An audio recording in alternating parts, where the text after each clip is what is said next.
Esta charla se denomina Análisis de laboratorio en reservorios no convencionales, ejemplo, formación vaca muerta. En la misma vamos a tratar los objetivos, una introducción a los reservorios no convencionales tipo shale, los estudios de laboratorio que se realizan en estos reservorios y, por último, cómo interpretamos e integramos los datos. Esta charla tiene como objetivos comunicar las técnicas de laboratorio, así como la aplicación de la sedimentología y otras ciencias en la evaluación de reservorios no convencionales. A modo de introducción, la primera pregunta que nos hacemos es, ¿qué son los shale oil y shale gas? En la literatura se definen como rocas sedimentarias de grano muy fino, ricas en materia orgánica, que tienen la capacidad de producir comercialmente hidrocarburos, por medio de métodos artificiales. Los shales son tanto roca madre, reservorio y sellos de los hidrocarburos producidos en ellas, y pueden ser parte tanto de sistemas petroleros convencionales como no convencionales. En estas figuras podemos ver los ambientes en donde se depositan los shales, que pueden ser cuencas marinas cerradas, plataformas o rampas continentales anóxicas o abanicos submarinos distales. Ahora voy a mostrarles los estudios que se pueden realizar en laboratorio, pero antes contarles los tipos de muestras con los que podemos trabajar, que son cuttings o recortes de perforación, testigos laterales y testigos coronas. Esto es importante ya que en función del tipo de muestra que tengamos van a ser los estudios que vamos a poder realizar, ya que dependen principalmente del tamaño y forma de la muestra. En los tres tipos de muestras vamos a poder realizar algunos ejemplos: fotografías, descripción litológica, geoquímica, fluorescencia de rayos X, petrografía, inclusiones fluidas, DRX, microscopía electrónica de barrido y bioestratigrafía. Ahora bien, si contamos con testigos laterales o coronas, también podemos hacer estudios petrofísicos, ensayos mecánicos, resonancia magnética o tomografías computadas. Además, si estamos trabajando con una corona, que es el tipo de muestra de donde podemos obtener mayor información, vamos a poder correr un perfil de rayos gamma espectral, un perfil de resistencia llamado TSI, y realizar estudios sedimentológicos, como por ejemplo facies sedimentarias, entender qué procesos generaron estas facies, y llegar a la interpretación de un ambiente de depositación. Aquí vamos a ver algunos estudios que se pueden realizar en los cuttings o recortes de perforación. En una primera instancia tomamos fotografías con luz blanca y luz UV. La luz UV nos permite ver si hay minerales que florecen, como la calcita, o si hay presencia de hidrocarburos. Luego realizamos la descripción litológica con lupa binocular, donde por ejemplo podemos ver sus componentes y si reaccionan al ácido clorhídrico. Luego podemos obtener datos de la forma y el tamaño que tengan los cuttings con un analizador de imagen. El muestreo para los estudios posteriores puede ser sistemático o selectivo, según sea el objetivo del mismo. Acá vemos las cantidades que necesitamos para cada uno. Por ejemplo, para petrografía necesitamos 40 recortes. Para FRX de perla de fusión necesitamos más de 10 gramos. Para MEV, 5 recortes. Para DRX, 5 gramos. Geoquímica también, 5 gramos. Y para bioestratigrafía, mínimo necesitamos 50 gramos. Con la descripción litológica y los estudios que realizamos, podemos caracterizar las distintas litofacies y realizar un perfil litológico integrado, donde también volcamos los perfiles del pozo y podemos interpretar secciones y aproximar el ambiente sedimentario. Ahora vamos a continuar con el segundo tipo de muestras, que son los testigos laterales. Al igual que con los cuttings, que se pueden tomar tomografías con luz blanca y UV. Acá vemos un ejemplo donde una fractura con calcita florece. Luego realizamos la descripción litológica y el muestreo. Como dijimos anteriormente, los testigos laterales permiten realizar estudios petrofísicos y geomecánicos, por lo que es necesario definir previamente qué estudios tienen prioridad, ya que en ocasiones los métodos pueden ser destructivos. Para realizar cortes delgados, rayos X, geoquímica y MEV o bioestratigrafía, el testigo se frentea, como vemos en la parte inferior. Por último, también se puede realizar un perfil integrando todos los estudios de laboratorio con los perfiles del pozo e interpretar secciones. Ahora vamos a explicar los estudios que se realizan sobre los testigos coronas, que como vimos cuando explicamos los distintos tipos de muestras, algunos estudios son los mismos que se estudian en cutting y testigos laterales. Pero a partir de ahora vamos a explicarlos con mayor detalle y para qué se utilizan cada uno.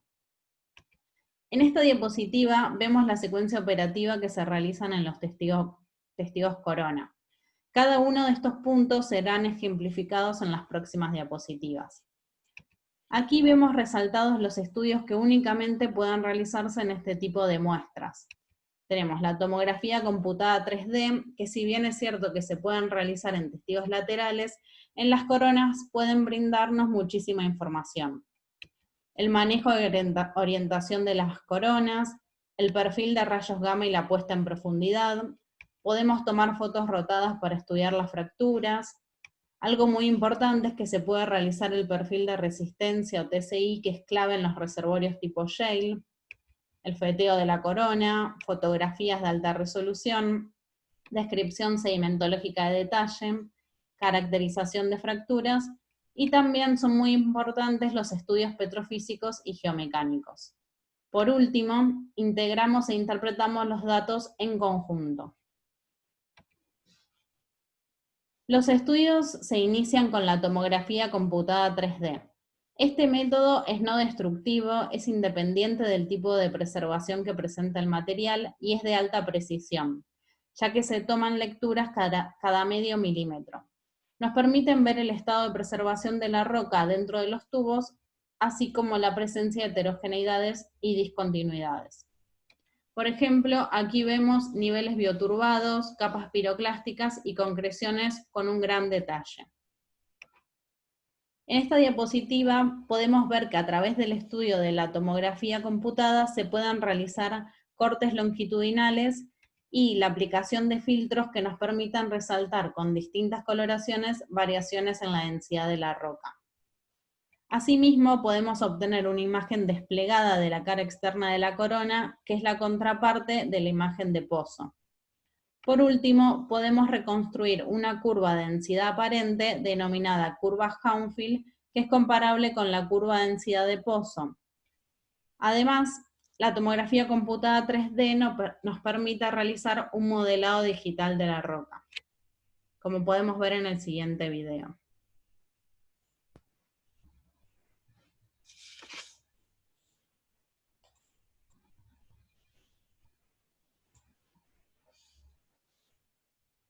Aquí vemos la aplicación de diferentes filtros para resaltar la diferente densidad que tienen los componentes de la roca.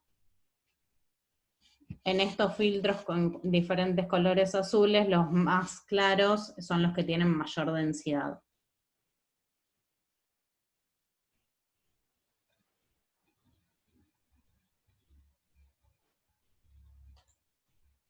Volvemos a la presentación. Bueno. Posteriormente se procede al manejo de coronas, es decir, el despreservado, limpieza, encastre y marcado de la misma. Si contamos con los archivos del pozo, podemos orientar la corona respecto al norte magnético. Esto es importante porque una vez que realizamos el feteo de la misma, vamos a poder obtener un borde externo que va a estar orientado al norte magnético y el otro borde externo que va a estar orientado hacia el sur. De modo que las estructuras sedimentarias que veamos sobre la corona pueden ser orientadas. Luego, continuamos con la corrida de perfil de rayos gamma espectral. Y si tenemos el perfil gamma del pozo, podemos compararlos y poner la corona en profundidad. Otro estudio que se puede realizar es tomar una fotografía rotada y realizar un análisis de fracturas. Uno de los estudios más importantes que se realizan en reservorios no convencionales es el perfil de heterogeneidad y resistencia llamado curva TSI. Este equipo cuenta con una cuña a la cual se le aplica presión y genera una hendidura sobre la roca. La fuerza que aplica la cuña se mide y se genera un perfil de resistencia, como vemos aquí abajo. Esta curva es importante porque se utiliza en la selección de muestras y puede ser aplicado como perfil de dureza en el perfil sedimentológico, dándonos una idea de la heterogeneidad de la roca. En esta instancia, dependiendo del diámetro de la corona, vamos a poder realizar el feteo de la corona y posteriormente la selección de muestras, si el diámetro de la corona es de 4 pulgadas, o al revés, primero tomamos la muestra y luego feteamos la corona, si el diámetro de la corona de la misma es de 2/5. El muestreo puede ser sistemático o selectivo.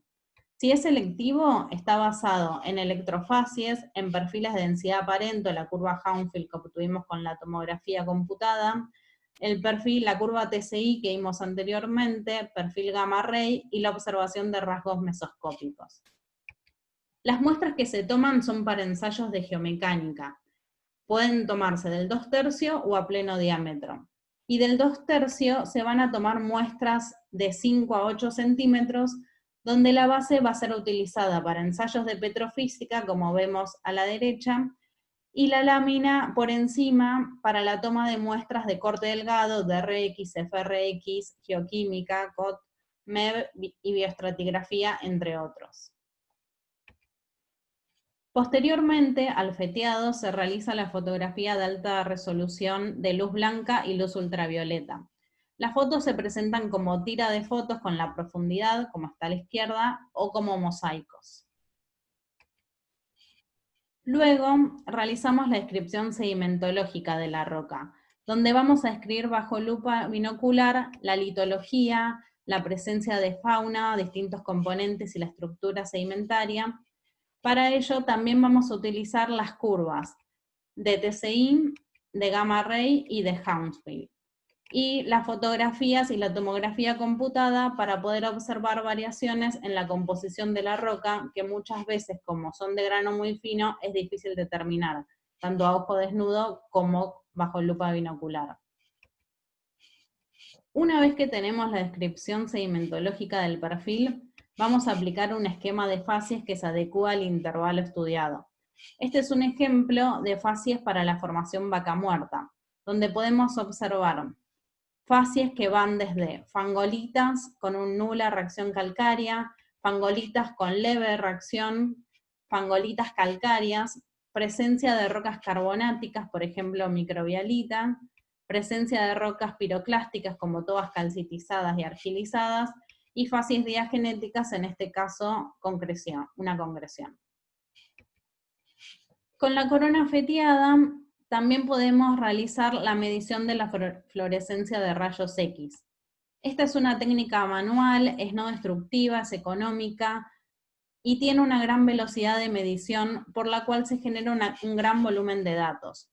Como resultado, vamos a obtener curvas composicionales, curvas de elementos afines a la materia orgánica que se denominan redox sensitivos, a partir de los cuales se pueden generar una curva sintética de carbono orgánico que es comparable con los datos de COT que se obtienen en laboratorio por geoquímica.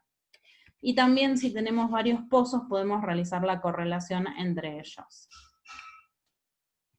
Los análisis de geoquímica constan en la obtención del carbono orgánico total, o COT, que nos da una idea del potencial generador que tiene la roca, y análisis de pirólisis, Roqueval y reflectancia de la vitrinita, que nos van a dar el tipo de querógeno y la madurez termal del mismo. Dentro de los estudios de difracción de rayos X tenemos el análisis de roca total y de fracción arcilla.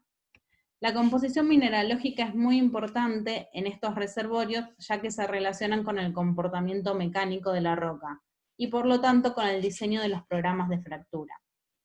También nos permite conocer la presencia de arcillas expansivas, así como de minerales que son sensibles a los fluidos.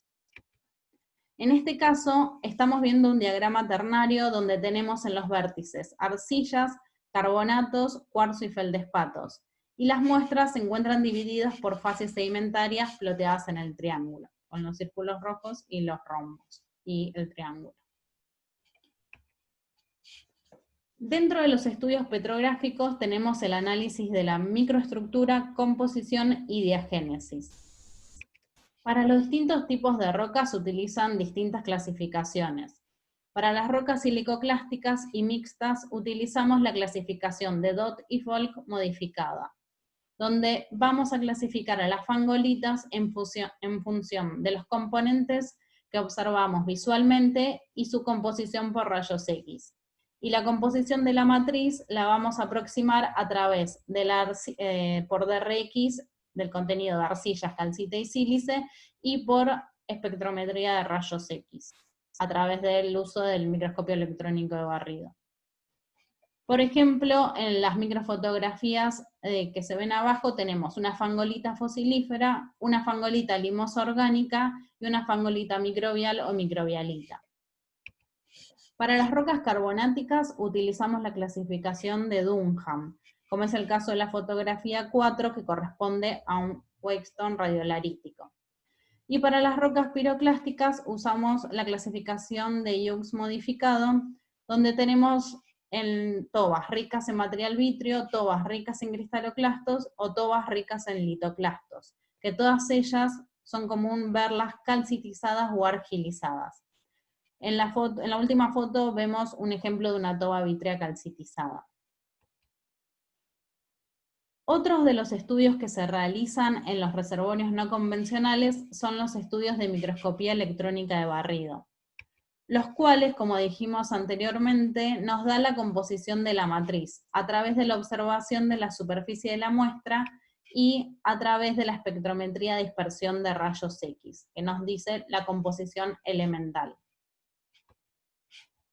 Debido al pequeño tamaño que tienen los poros en los shales, se los estudia a través del MEB, haciendo hincapié en la textura y en el tamaño de los poros, siendo los tamaños predominantes los nano, cripto y microporos.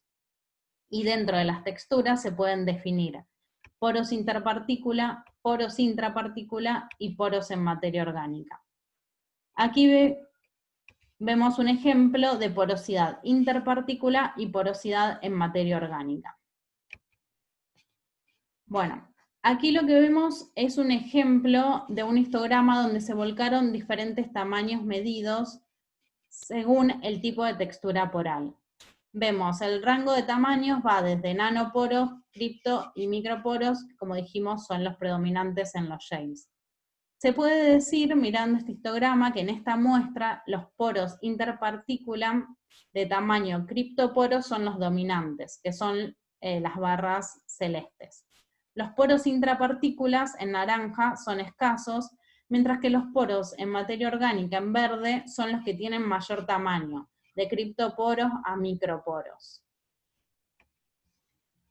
También es importante el estudio, en los shales es importante el estudio de la microtectónica, tanto a escala mesoscópica como microscópica. Vamos a observar rasgos de deformación frágil, como fracturas verticales, que en este detalle podemos ver una fractura que se encuentra abierta y rellena con bitumen. También es común ver fracturas horizontales tipo BIF, que así se ven petrográficamente en un microscopio óptico. Y el tercer grupo de fracturas son fracturas irregulares que se encuentran en niveles de tobas o dolomitizados. También observan rasgos de deformación dúctil como pliegues insedimentarios, laminación convoluta, etc.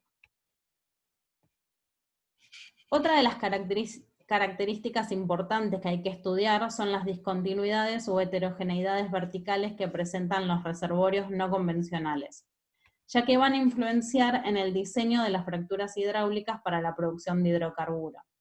Las principales discontinuidades son las fracturas horizontales tipo BIF, las concreciones y los niveles piroclásticos. Se pueden hacer un recuento de la cantidad de estas heterogeneidades y generar gráficos de distribución vertical. Sumando todas las heterogeneidades podemos llegar a una categorización de las mismas. Por último, es importante la integración de todos los datos y estudio de laboratorio.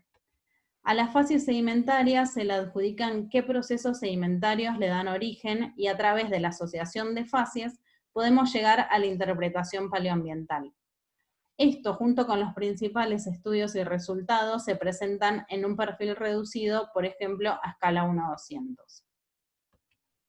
También se pueden vincular las facies y microfacies con la geoquímica y petrofísica, lo cual nos permite sacar conclusiones importantes que ayudarán a los clientes para definir zonas de navegación o landing y diseños de fracturación. Bueno, muchas gracias por su atención. Cualquier consulta o comentario pueden enviarlos a este correo.